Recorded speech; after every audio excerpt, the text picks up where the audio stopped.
করতে একটু কাছে আসো। এই যে রাবার আমি এখন যেখানে আছি জায়গাটা হলো ভারতের ত্রিপুরায়। আপনার যদি দেখাই, ওই পাশে বাংলাদেশ, এই পাশে ভারত।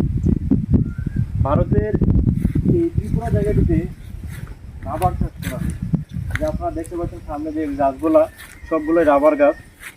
এখানে রাবার খুব ভালো চাষ হয়, যার কারণে রাবার উৎপাদন করে। রাবার গাছ, সবগুলোই রাবার গাছ।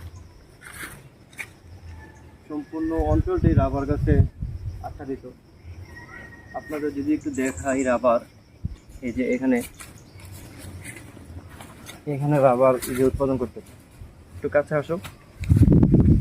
এই যে রাবারের যে বিষয়টা, গাছের বাকলগুলা তুলে রাবারগুলা সংগ্রহ করা হয়।